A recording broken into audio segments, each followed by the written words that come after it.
ونستعينه ونستغفره ونعوذ بالله من شرور أنفسنا ومن سيئات أعمالنا من يهده الله فلا مضل له ومن يضلله فلا هادي له وأشهد أن لا إله إلا الله وحده لا شريك له وأشهد أن محمدا عبده ورسوله. எல்லா புகழும் எல்லாம் வல்ல அல்லாஹ்வுக்கு சுப்ஹானஹு வ தஆலாவுக்கு சலாமும் ஸலவாத்தும் ஸல்லல்லாஹு அலைஹி வஸல்லம் அவர்கள் மீதும் சஹாபாக்கள் தாபீன்கள் தபஅ தாபீன்கள் நல்லோர்கள் எல்லோர் மீதும் என்றென்றும் எப்போதும் உண்டாகட்டுமாக. அன்புக்குரிய அருமை சகோதரர்களே, பிரார்த்தனை சம்பந்தமாக ஒரு சில விஷயங்களை இன்றைக்கு நாம் பார்ப்போம். ஏனென்றால் இந்த ரமலானுடைய மாதம் வந்துவிட்டாலே அதுலேயும் இப்போது கடைசி பத்திலே இருக்கிறோம். சில பள்ளிவாசல்களில் என்ன செய்வாங்கன்னு சொன்னால், தௌபா என்கிற பேரில் நோன்பு 27 வருது அப்படின்னு சொன்னால் விசேஷமான அமல்கள் எல்லாம் பள்ளிவாசலில் நடைபெறும். அந்த தௌபா செய்கிறதுக்காக வேண்டி விசேட மௌலவி என்ன செய்யப்படுவார், விரை வைக்கப்படுவார். அவர் இந்த ஊரில் நடக்கிறத சொல்கிறேன், விசேட மௌலவி வருவார். மக்கள் எல்லாரையும் அப்படி தாட்டி பள்ளிவாசலை இருட்டாக்கிடுவாங்க. பல்பெல்லாம் என்ன செய்யப்படும், ஓஃப் பண்ணப்பட்டதுக்கு பிறகு அவர் என்ன செய்வார், பிரார்த்தனை ஸ்பீக்கரில் சொல்லுவார். அந்த துவாவில் நாங்கள் பாவிகள் யா அல்லாஹ், நாங்கள் தவறு செஞ்சிட்டோம் யா அல்லாஹ், நாங்கள் அநியாயம் பண்ணிட்டோம் யா அல்லாஹ், நீங்கள் மன்னிக்காட்டி நாங்கள் நரகம் போய்த்துருவோம் யா அல்லாஹ், எங்களை மன்னிச்சுடு யா அல்லாஹ், நாங்கள் பாவிகள் யா அல்லாஹ், இப்படி அழுது எந்த அளவுக்குன்னு சொன்னால் ஒப்பாரி வச்சு பள்ளிவாசலில் அழுவாங்க. இது ஒரு புதுமையாக சில வருடங்களாக நடந்துக்கிட்டு இருக்கக்கூடிய சில விஷயங்கள். எல்லா ஊர்களையும் அப்படி நடப்பாங்க. அது மக்களுக்கு பெரிய ஒரு ஆறுதலாக, நம்ம அழுதுட்டோம், நம்ம பெரிய ஒரு துவா செஞ்சிட்டோம், நம்முடைய தௌபா ஏற்றுக்கொள்ளப்பட்டாச்சு அப்படின்ற அவங்களுக்குள்ள பெரிய ஒரு ஆறுதலை கொடுக்கறதாக இருக்குது. குறிப்பிட்ட சில ஊர்களில் அதுக்கண்டு விசேஷமாக ஒரு சில மௌலியமாக இருக்கிறாங்க. அவங்க தான் அழுவாங்க. அந்த எடுத்த உடனே ஒரு 5 நிமிஷத்தில் அழ ஸ்டார்ட் பண்ணிடுவாங்க, எல்லாரும் அழுதுருவாங்க. அப்போ அழுது அல்லாஹ் கிட்ட துவா கேட்குறாங்க. ரொம்ப பெரிய ஒரு மனசுக்கு ஒரு பாரம் குறைஞ்ச மாதிரி இருக்குது. இதை இதுக்கு ரொம்ப பெரிய ஆர்டர். இந்த மௌலவிக்கு என்ன செய்வாங்கன்னா, எங்கட பள்ளிக்கு அதில் குறிப்பாக இந்த 27ஆம் கிழமை வந்தோடனே ஒரு ஊர்லேயே அவர் 7-8 பள்ளியில் என்ன செய்வார், டைம் வச்சுக்குவாங்க. 12 மணிலேருந்து 12:30 வரை ஒரு பள்ளி, 12:45 1:15 வரை ஒரு பள்ளி, மறு 1:30 2 மணி வரை ஒரு பள்ளி, 2:15 இப்படி அவருக்கே ரொம்ப பெரிய புக்கிங் இருக்கேன். அந்த அழுகை அப்படியே இருக்குது. அப்போ இப்படி துவா கேட்கறது சரிதானா, இந்த துவாங்கிறது என்ன அப்படிங்கிறத நாங்கள் பார்த்துடலாம். அல்லாஹ்வுடைய தூதர் ஸல்லல்லாஹு அலைஹி வஸல்லம் சொல்றாங்க, துஆ ஹுவல் இபாதா, துவா என்பது ஒரு வணக்கமாகும் அப்படின்னு நினைறாங்க, சொல்லி காட்டுறாங்க. அல்லாஹ் தஆலா திருக்குர்ஆன்ல அவனை துவா செய்ய சொல்லக்கூடிய சில முறைகளை சொல்லி காட்டுறான். என்ன சொல்றான்னு சொன்னா, வதுகுர் ரப்பக ஃபி நஃப்ஸிக, அல்லாஹ் தஆலா என்ன சொல்றான்னு சொன்னா, உன்னுடைய ரப்பை நீ உன்னுடைய மனதுக்குள் திக்ர் செய்ய, வஹீஃபத்தன் வதூனல் ஜஹ்ரி மினல் கவுல், மனதுக்குள், அதே நேரத்தில் அவனுக்கு முன்னால் நீ பட்சாதப்பட்டு, வதூனல் ஜஹ்ரி மினல் கவுல், சத்தத்தை வெளிப்படுத்தாமல், மனதுக்குள் என்றாலே சத்தத்தை வெளிப்படுத்தாமல் தான். அது 2 வாட்டி அல்லாஹ் தஆலா சொல்றான்.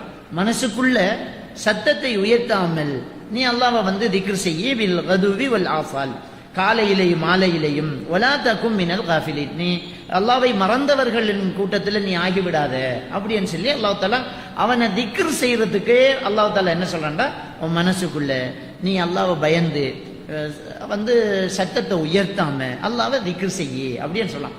அப்ப நான் ஸ்பீக்கர் போட்டு அல்லாஹ்வை திக்ர் செய்யறாங்க இல்லையா, ஹூ ஹூ ஹூ அல்லாஹ் அல்லாஹ் அல்லாஹ் அல்லாஹ் ஹலீம் ஹலீம் ஹலீம் ஹலீம், என்ன ரஹ்மான் ரஹ்மான் ரஹ்மான் என்று அல்லாஹ்வுடைய திருநாமங்களை சத்தமா சொல்லி சொல்லி சொல்லி திக்ர் செய்வாங்க இல்லையா. இது குர்ஆனுக்கு எதிரான ஒரு விஷயம். அல்லாஹ்வை சத்தம் இல்லாம மனசுக்குள்ளால திக்ர் செய்யணும். எந்த அளவுக்குன்னு சொன்னா, அந்த சஹாபாக்கள் மேட்டுல பயணம் போய் மேட்டுல ஏறும்போது அல்லாஹு அக்பர் அப்படிம்பாங்க. அப்போ அப்படி அல்லாஹு அக்பர் அப்படின்னு சொல்லக்குள்ள ரசூலுல்லாஹி ஸல்லல்லாஹு அலைஹி வஸல்லம் அவங்க, நீங்க தூரத்தில் இருக்கிறவனையோ காது கேட்காதவனையோ நீங்க திக்ர் செய்யல, உங்க மனசுக்குள்ள சொல்லுங்க அப்படிங்கிறாங்க. சத்தம் போட்டு அப்படி சொல்றத என்ன செய்யறாங்க, நபிகள் நாயகம் ஸல்லல்லாஹு அலைஹி வஸல்லம் அவங்க தடுக்கிறாங்க. அடுத்தது பிரார்த்தனை. பிரார்த்தனையை பத்தி அல்லாஹ் தஆலா என்ன சொல்றாங்கன்னா, உதுஉ ரப்பக்கும் ததர்ருஅன் வ குஃபியா, அல்லாஹ் தஆலா என்ன சொல்றாங்கன்னா, உங்களுடைய ரப்பை நீங்கள் என்ன செய்யுங்க, ஒரு பட்சாதப்பட்டு ஒரு தாழ்ந்த ஒரு நிலையில நீங்கள் என்ன செய்யுங்க, அல்லாஹ்வை பிரார்த்தனை செய்யுங்க அப்படிங்கிறான். அப்ப அல்லாஹ்வை துஆ கேட்கறது நம்ம மனசுக்குள்ளால நாம நம்முடைய விஷயங்களை அல்லாஹ் கிட்ட நம்ம முறைப்பாடு செய்யணும். இது எல்லாருக்கும் முன்னால நான் பாவியா அல்லாஹ், நான் பாவியா அல்லாஹ், ஏன் இதை இப்படி சொல்லணும்? அது அல்லாஹ், உங்க பாவத்தை நாம் அல்லாஹ் கிட்ட மட்டும் சொல்றது. என்னுடைய பாவத்தை நான் அல்லாஹ் கிட்ட மட்டும் சொல்லேன். அல்லாஹ் இப்படி தவறு நடந்து வச்சு இப்படி செஞ்சுட்டேன், என்ன மன்னிச்சிடியா அல்லாஹ் கிட்ட மட்டும் நம்ம சொல்றது. 4 பேர் முன்னாடி நான் அப்படி பண்ணிட்டேன் இப்படி பண்ணிட்டேன்னு சொல்றதோ, சத்தம் பட்டு அப்படியே அழுகுறதோ, எல்லாரும் அழுதுட்டோங்கிறதுனாலே அது துவா கபூல் ஆகிறதுக்கான ஒரு அடையாளமாக அது என்ன செய்யாது, இருக்காது. அப்ப துவா என்பது இறைவனுக்கும் ஒரு அடியானுக்கும் இடையில உள்ள ஒரு ரகசியம். அல்லாவுக்கும் அடியானுக்கும் இடையில உள்ள ஒரு ரகசியம் வந்து இந்த துவா. அதுலயே நபிகள் நாயகம் ஸல்லல்லாஹு அலைஹி வஸல்லம் அவங்க சொல்றாங்க, ஒரு அடியான் அல்லாஹ்வோடு நெருங்கி இருக்கிறது வந்து சுஜூதுல, தொழுகையில வந்து நாங்க அல்லாஹ்வோடு நெருங்கி இருக்கிறோம். அது வந்து ஒரு அல்லாஹ்வோடு ஒரு மனிதன் ரகசியம் பேசுறது அப்படி என்றுதான் சொல்றாங்க. ஏன்னா நபிகள் நாயகம் ஸல்லல்லாஹு அலைஹி வஸல்லம் அவங்க சொல்றாங்க, நீங்க தொழுகையா இருக்கும்போது, அப்ப மண் தரையா இருக்கும் பள்ளிவாசல், நீங்க வந்து தொழுகையா இருக்கும்போது உமிழ்நீர் வந்துட்டு துப்பணும் அப்படின்னு சொன்னா முன்னாடி துப்பாதீங்க. ஏனென்றால் உங்களில் ஒருவர் யுனாஜி ரப்பஹு, தன்னுடைய ரப்போடு பேசிக்கிட்டு இருக்கிறார் அப்படிங்கிறாங்க. அல்லாவோடு பேசிட்டு அதுலயே நெருக்கமா இருக்கிறது சுஜூதுல. அந்த சுஜூதுல நீங்க அல்லாஹ் கிட்ட துவா கேட்கணும். அப்ப சுஜூதுல வந்து சத்தம் போட்டு கத்துறது இல்ல. அதே மாதிரி அத்தஹியாத்தை பற்றி சொல்லும்போது, அத்தஹியாத் எல்லாம் ஓதி முடிஞ்சு ஸலவாத்து சொன்னதுக்கு பிறகு நபிகள் நாயகம் ஸல்லல்லாஹு அலைஹி வஸல்லம் அவங்க சொல்றாங்க, அவராக அல்லாஹ்விடத்துல என்ன தேவை என்று முடிவெடுத்து கேட்கட்டும்ங்கிறாங்க. நமக்கு என்ன தேவை இப்ப இருக்கு, இப்ப உள்ள பிரச்சனை என்ன, இப்ப என்ன தேவை முக்கியமா இருக்குது, நமக்கு என்ன, நம்முடைய நாட்டில் என்ன நடக்குது, மக்களுக்கு என்ன தேவை இருக்குது, வெளியில இருக்கக்கூடிய சகோதரர்களுக்காக என்ன தேவை இருக்குது, நம்ம பிள்ளைகளுக்காக என்ன தேவை இருக்கு, நம்ம தான் டிசைட் பண்றோம், நம்ம தான் முடிவு எடுக்கிறது. அப்ப நாம வந்து அதை கேட்கிறது. அப்ப அத்தஹியாத்து பிறகு நம்ம துவா கேட்கறது. துவா கேட்கறதுல ஒரு சிறந்த ஒரு இடம் இது. அதுபோக நாங்க இப்படி இருந்து துவா கேட்கறது, எல்லாருமாக கூட்டாக இருந்து துவா கேட்கறது, எல்லாரும் சத்தம் போட்டு துவா கேட்கறது, லைட் ஓஃப் பண்ணி இருட்டுக்குள்ள இருந்து துவா கேட்கறது என்னன்னு சொன்னா, சில மாற்று மத சில இடங்கள்ல வந்து இப்படி கூத்துக்கள் நடக்கும். அப்படியான ஒரு விஷயம் மாதிரி இதை நம்ம எடுத்துக்க கூடாது. எல்லாரும் சேர்ந்து கத்துறது, அந்த ஜெதுபு ஏறுறது, வேப்பலை எடுத்து ஆட்டுறது, தீ மிதிக்கிறது, இப்படி மாதிரி ஒரு விஷயம் மாதிரி நாங்க இதை எடுக்கக்கூடாது. அவன் அங்க போனா அழுக வந்துடும் அப்படிங்க. அழுக படம் பார்த்தாலும் தெரியுது, நாடகம் பார்த்தே அழுகுறாங்க நம்முடைய பிள்ளைகள். அப்ப அதுல வர அழுகையெல்லாம் உண்மையான அழுகையா? அல்லாஹ்வை அஞ்சி ஒரு மனுஷன் உண்மையாக என்ன செய்யணும், அழணும். அப்ப அல்லாஹ் நாளை மறுமையில நிழலே இல்லாத நாளில வந்து 7 சாராருக்கு நிழல் கொடுக்குறான் அப்படின்னு 7 கூட்டத்தை சொல்லிட்டு வரான். அதுல கடைசி ஆள் என்னன்னு சொன்னா, ரஜுலுன் ஸக்கரல்லாஹ் காலியன் ஃபஃபாபத் ஐனாஹு, அல்லாஹ்வை தனியா இருந்து திக்ர் செய்கிறான், அல்லாஹ்வை தனியாக இருந்து நினைவு கூறுகிறான், அவனுடைய கண்ணால் தண்ணி வருகிறது. அவன் நரகத்தில் அந்த மறுமையில மஹ்ஷர் வெளியில அல்லாஹ்வின் நிழல் கொடுக்கப்படுற ஒரு ஆள் அப்படிங்கிறாங்க. அப்ப தனியான்னு சொல்றாங்க. அந்த ஹதீஸ்ல எப்படி வருதுன்னா, ரஜுலுன் ஸக்கரல்லாஹ் காலியன் அப்படி வருது. கூட்டமா இருந்து அல்லாஹ்வை நினைவு கூர்ந்து அவருடைய கண்ணு அழுதது ஹதீஸ்ல வரவே இல்லை. தனியா இருந்து நம்ம அல்லாஹ் கிட்ட கையேந்தி நம்ம கண்ணால தண்ணி வருதுன்னு சொன்னா கண்டிப்பாக மறுமையில் அல்லாஹ்வுடைய நிழல் கிடைக்குது. அப்ப அல்லாஹ்வை தனியா இருந்து இருக்கிற செய்யறதும், மனசுக்குள்ளால அழைப்பதும், மனசுக்குள்ளால நாங்க அல்லாஹ்விடத்துல பிரார்த்தனை செய்யறது தான் குர்ஆன் ஹதீஸ்ல தரப்பட்ட ஒரு விஷயம். சஹாபாக்கள் காலத்திலேயோ, ரசூலுல்லாஹ்வுடைய காலத்திலேயோ, தாபீன்கள் காலத்திலேயோ, இமாம்கள் காலத்திலேயோ எல்லாரையும் ஒன்று கூட்டி வச்சு இப்படி சத்தமா கூட்டாக துவா கேட்க வச்சு, ஆமிஞ்சல்ல வச்சு அழுது கண்ணீர் வடித்ததாக ஒரு சரித்திரத்தை காண முடியாது. இது புதுமைகளிலும் புதுமையாக இருக்கக்கூடிய ஒரு விஷயம். ஏண்டா நபிகள் நாயகம் ஸல்லல்லாஹு அலைஹி வஸல்லம் சொல்றாங்க, துஆஉல் இபாதா, துஆ ஒரு வணக்கம்ங்கறாங்க. ஒரு வணக்கத்தை நம்ம உருவாக்க கூடாது. நம்மளா உருவாக்கி ஒரு தொழுகையை உருவாக்க முடியாது, நம்மளா ஒரு நோன்பை உருவாக்க முடியாது. துஆங்கிறது ஒரு வணக்கம். அதை நானா டிசைன் பண்ணி இப்படி செய்வோம், லைட் எல்லாம் ஓஃப் பண்ணுவோம், நான் வந்து ஸ்டார்ட் பண்ணி விடுறேன், நீங்கெல்லாம் வந்து அப்படியே அழுங்க அப்படின்னு நானா ஒன்றை உருவாக்கல. துஆங்கிறது ஒரு இபாதா. அதை ரசூலுல்லாஹ் கற்றுத்தந்த முறைப்படி தான் நம்ம சொல்லணும். அப்துல்லாஹ் இப்னு மஸ்ஊத் ரலியல்லாஹு தஆலா அவர்கள் அறிவிக்கக்கூடிய ஒரு ஹதீஸை நாங்க பார்க்கலாம். நபிகள் நாயகம் ஸல்லல்லாஹு அலைஹி வஸல்லம் அவங்க சொல்றாங்க, ஒரு மனிதன் துஆ கேட்கிறதாக இருந்தால், மா மின் அப்தின் யதுல்லாஹு பிதஅவத்தின் லைஸ ஃபீஹா இஸ்முன் வலா கத்தியத்து ரஹ்மின் இல்லா அத்தாஹு பிஹா இஹ்தா ஸலாத். ஒரு மனிதன் அல்லாஹ்விடத்தில் துஆ கேட்கிறான், அந்த துஆவில் பாவமான விஷயத்தை கேட்காம இருக்கிறான், உடல்வாய் உறவுகளை துண்டிக்காத விஷயத்தை கேட்கிறான் என்றால் பின்வரும் 3இல் 1 விஷயத்தில் அந்த துஆ கபூலாகிவிடும் அப்படிங்கிறாங்க. ஒரு ஆளு துஆ கேட்கிறாருன்னு சொன்னா அவர் பாவமான ஒரு விஷயத்தை துஆ கேட்க கூடாது, பாவத்துக்கு துஆ கேட்க கூடாது. நான் வந்து இந்த பொண்ணுலைய விரும்பிக்கிட்டு இருக்கிறேன், எங்க 2 பேரையும் சேர்த்துடைய ஆளான்னு துஆ கேட்பாங்க, அது பாவம், அப்படி கேட்க இயலாது. சில பெண்கள் வந்து ஒரு ஆளை லவ் பண்ணிட்டு இருப்பாங்க, எங்களை எப்படியாவது சேர்த்துவே ஆளலாம், எங்க தாய் தகப்பனுக்கு அவர் மேல விருப்பத்தை கொண்டு வந்துடுறியாலாம், கடைசி வரைக்கும் நாங்க பிரியாம இருக்கணும் யாரெல்லாம், இந்த நோன்பை பயன்படுத்துவாங்க. அதுல நோன்பு, தஹஜ்ஜத், தராவி, கியாமுல் லைல் அப்படி என்று இருந்து துஆ கேட்கிறாங்க. அவங்க காதல் கலிப்பை கை கூடணுமா? இது ஹராம், இது ஏற்றுக்கொள்ளப்படாது. ஏற்கனவே அது ஹராமை நீங்க பழகிறது. அப்படியான அந்த ஹராமான விஷயங்களை வந்து துஆ கேட்டா அது கபூலாகாது, அதை வந்து கேட்கவே கூடாது, தப்பு. 2வது விஷயம், குடல்வாய் உறவை துண்டிக்கிற விஷயத்துல நம்ம என்ன செய்யக்கூடாது, துஆ கேட்க கூடாது. நான் மௌத்தானாலும் யா அல்லாஹ் என் முகத்திலையும் அவனை முழிக்க வச்சிடாதே யா அல்லாஹ் அப்படி கேட்கக்கூடாது. சொல்லணும் அப்படி சொல்லுவாங்க. அவனோட சண்டை, என் தம்பியோட நான் சரியான சண்டை, அவன் சொல்லுவாங்க வீட்டுல நான் மௌத்தான மையத்துக்கும் அவனை அனுமதிச்சிடாதீங்க கண்டுருவாங்க.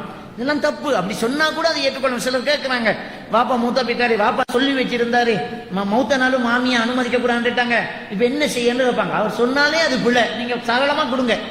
அப்ப உறவுகளை துண்டிக்கக்கூடிய விஷயத்துல நம்ம என்ன செய்யக்கூடாது, துவா கேட்கக்கூடாது. அப்படி இல்லாம நாம துவா கேட்கிறோம் அப்படின்னு சொன்னால் அந்த துவா இந்த மூன்றுல ஏதாவது ஒரு வகையில அது என்ன செய்யுது, கபூல் ஆகுது அப்படிங்கிறாங்க. ஒன்று நபிகள் நாயகம் ஸல்லல்லாஹு அலைஹி வஸல்லம் அவங்க சொல்லி காட்டுறாங்க, அவர் கேட்ட துவா இந்த உலகத்தில் அவசரமாக கபூல் ஆகும். கேட்டது உடனே நடக்கும். அது நமக்கே விளங்கணும். துவா கேட்டோம் அப்படியே நடக்குது அப்படிங்கிறாங்க. நம்ம துவா கேட்கிறோம் நடக்குது, மாஷா அல்லாஹ் ரொம்ப சீக்கிரமா நடக்குது, இப்பதான் கேட்டோம் இன்னும் நடந்துகிட்டு இருக்குது அப்படிங்கிறோம். அப்ப நம்முடைய நோய் குணமாகிறது அல்லது நம்முடைய குடும்ப பிரச்சனை சரியாகிறது, நம்முடைய ஏதோ ஒரு விஷயம் நம்ம துவா கேட்கிறோம், அல்லாஹ் தஆலா என்ன செய்யணும், அந்த உலகத்துல உடனே அதை என்ன செய்வான், கபூலாக்கி கொடுத்துரும். அப்ப அந்த துவா கபூலாகுது மூன்று வகையில் அது கபூலாகுது. ஒன்று நம்ம கேட்கிறோம் நடக்குது. ஒரு சிலர் சொல்றாங்க இப்ப நாட்டில் நடந்துகிட்டு இருக்கிறது நம்மளோட துவா கபூல் தான் அப்படிங்கிறாங்க. நம்ம துவா கேட்டோம் இப்ப கபூலாகி இருக்குது மாஷா அல்லாஹ் அப்படிங்கிறாங்க. அப்ப இப்படி ஒரு துவா கபூலாகுது, அவசரமா கபூலாகுது ஒன்று. ரெண்டாவது விஷயம் என்னவென்று சொன்னால், அவர் துவா கேட்கிறார், அந்த துவா இங்க கபூலாகாமல் ஒரு நலவுக்காக அல்லாஹ் தஆலா என்ன செய்யறான்னு சொன்னால் மறுமையில அதுக்குரிய கூலியை கொடுக்கிறான். நம்ம துவா கேட்கிறோம் தான் நடக்காது, அப்படியே தான் இருக்கும். ஆனா நினைச்சிடக்கூடாது நம்முடைய துவா கபூலாகல அப்படின்னு நம்ம நினைச்சிடக்கூடாது. அது மறுமையில அதுக்குரிய கூலி கிடைக்கும். அந்த துவாவினுடைய பொறுமதி நம்ம கேட்டது மறுமையில கண்டிப்பாக என்ன செய்யும், கிடைக்கும். இது ரெண்டாவது வகை. மூணாவது வகை என்னன்னு சொன்னால், நாம் ஒரு விஷயத்துக்காக அல்லாஹ்விடத்துல துவா கேட்டிருப்போம், அல்லாஹ் தஆலா அதை விட ஒரு பெரிய ஒரு விஷயத்தை இந்த துவாவின் மூலமாக நமக்கு தடுத்திருப்பான். உதாரணத்துக்கு நம்ம ஒரு ஒரு ஒரு தலையிடி நமக்கு போகணும் துவா கேட்டிருப்போம், நமக்கு வேற இந்த ஒரு கேன்சர் அல்லாஹ் தஆலா இல்லாம ஆக்கியிருப்பான். விளங்கிட்ட, நம்ம ஒரு சின்ன ஒரு பிரச்சனையை நம்ம அல்லாஹ் கிட்ட கேட்டிருப்போம், அது அப்படியே தான் இருக்கும். எவ்வளவு நாள் துவா கேட்டோம் அப்படியே தானே இருக்குது அப்படின்னு நாம நினைச்சுக்கிட்டு இருப்போம். அந்த துவாவை வச்சு அல்லாஹ் தஆலா என்ன செய்யறான்னு சொன்னா, நமக்கு வேற இருந்த அதை விட பெரிய ஒரு விஷயத்தை அல்லாஹ் தஆலா என்ன செய்வான், தீர்த்து விட்டுருப்பான். அப்ப இந்த மூன்று வகையில என்ன செய்யுது, துவா கபூல் ஆகுது அப்படின்னு நபிகள் நாயகம் ஸல்லல்லாஹு அலைஹி வஸல்லம் சொல்றாங்க. அதே மாதிரி நபிகள் நாயகம் ஸல்லல்லாஹு அலைஹி வஸல்லம் சொல்றாங்க, ஒரு மனிதன் அவசரப்படாமல் இருக்கும் வரைக்கும் அவனுடைய துவா கபூல் ஆகும்ங்கறாங்க. நாம ரொம்ப அவசரப்படுறோம். கல்யாணம் முடிச்சோம், குழந்தை இல்லை, இன்னும் குழந்தை இல்லைன்னு துவா கேட்கிறோம், தொழுகிறோம், தர்மம் செய்யறோம், 1 வருஷம் 2 வருஷம் 3 வருஷம் 4 வருஷம் 5 வருஷம் மறுவா தொழுகை இல்லை, ஒண்ணும் இல்லை, நான் என்னத்தை எவ்வளவு கேட்ட ஒண்ணும் இல்லை. நாம ரொம்ப அவசரப்படுறோம், ரொம்ப அவசரப்படுறோம். நபிமார்களுக்கு அல்லாஹ் தஆலா வயசு போன நிலைமை பிறகு என்ன செய்யறான், குழந்தையே கொடுக்குறான். ரொம்ப ஜக்கரியா அலைஹிஸ்ஸலாத்து வஸ்ஸலாம் அவங்க வயதெல்லாம் போய் எங்க மனைவி கிளடாயிட்டாங்க, இவருக்கு எப்படி குழந்தை கிடைக்கும் சந்தேகப்படுற லெவல்ல வச்சு அல்லாஹ் தஆலா அவரை துவா கபூலாக்குறான். இப்ராஹிம் அலைஹிஸ்ஸலாத்து வஸ்ஸலாம் அவங்க எவ்வளவு பெரிய அல்லாஹ்வுக்கு நெருக்கமான ஒருத்தர், அவர் வயதான நிலைமையில தான் என்ன செய்யறாரு, குழந்தைய பாக்கியத்தை அல்லாஹ் தஆலா அவருக்கு கொடுக்குறான். எனவே அல்லாஹ் தஆலா துஆக்களை கபூலாக்குவான். நாம அவசரப்படக்கூடாது. இன்னும் இன்றைக்கு கேட்டா நாளைக்கு நடக்கணும், நாளை மறுநாள் நடக்கணும், ஒரு வருஷத்துக்குள்ள நடந்துடணும், நம்ம அவசரப்படக்கூடாது. பொறுமையாக நாம் அல்லாஹ்விடத்துல துஆ கேட்டுக்கிட்டே இருப்போம். அவசரப்படாத வரை அவருடைய துஆ கபூலாகும் என்று நபிகள் நாயகம் ஸல்லல்லாஹு அலைஹி வஸல்லம் சொல்றாங்க. அப்ப சில துஆக்களை கேட்கிறோம், அல்ஹம்துலில்லாஹ் உடனே நடக்குது, கண்ணூடாக பார்க்கிறோம், அந்த ஒரு வகை. ரெண்டாவது துஆ கேட்கிறோம், அது நடக்கவே இல்லை, மனசு தளரக்கூடாது, கண்டிப்பாக இதுக்கு கூலி மறுமையில இருக்குது.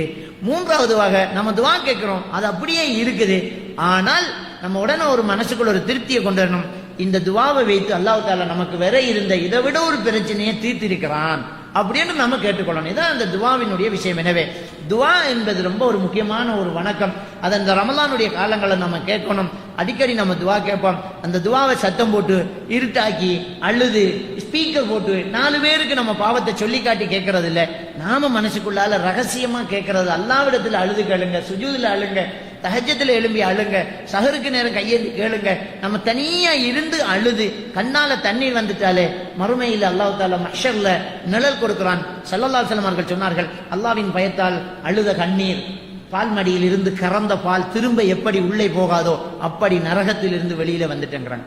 ஒரு பால் மடியில பாலை கறந்துட்டா நீ திருப்பி அனுப்ப முடியாது, வந்ததான். அதே மாதிரி தான் அல்லாவின் பயத்தால் ஒரு மனிதன் அழுதுட்டான்னு சொன்னா அவர் நரகத்திலிருந்து வெளியில வந்துட்டார், அவர் திரும்ப நரகம் போக முடியாது, அது பால் மடியிலிருந்து கறந்த பாலை போன்று என்று ஸல்லல்லாஹு அலைஹி வஸல்லம் அவர்கள் சொன்னார்கள். எனவே அன்புக்குரிய அருமைச்சவர்களே, பிரார்த்தனை என்பதை நாங்கள் அல்லாஹ்விடத்தில் அல்லாஹ்வுக்கு முன்னால் தாழ்மைத்தனமாக மனதுக்குள் சத்தமில்லாமல் அல்லாஹ்விடத்திலே கேட்க வேண்டும். நாம் நம்முடைய தேவைகளை கேட்க வேண்டும். துஆ கேட்பதற்கு முன்னால் அல்லாஹ்வை புகழுவது, அல்ஹம்துலில்லாஹி ரப்பில் ஆலமீன் என்று சொன்னாலும் சரி. அதே மாதிரி ரசூலுல்லாஹி ஸல்லல்லாஹு அலைஹி வஸல்லம் அவர்கள் மீது ஸலவாத்தை சொல்வது, அல்லாஹும்ம ஸல்லி அலா முஹம்மது என்றாலும் போதுமானது. அதுக்கப்புறம் நம்முடைய தேவைகளை கேட்பது, இதுதான் துஆ கேட்கறதுக்கான ஒரு முறையாக ஸல்லல்லாஹு அலைஹி வஸல்லம் அவர்கள் சொல்லி தந்தது. எனவே நாம் துஆக்களை கேட்போம், அல்லாஹ்விடத்தில் நம்முடைய தேவைகளை கேட்போம்.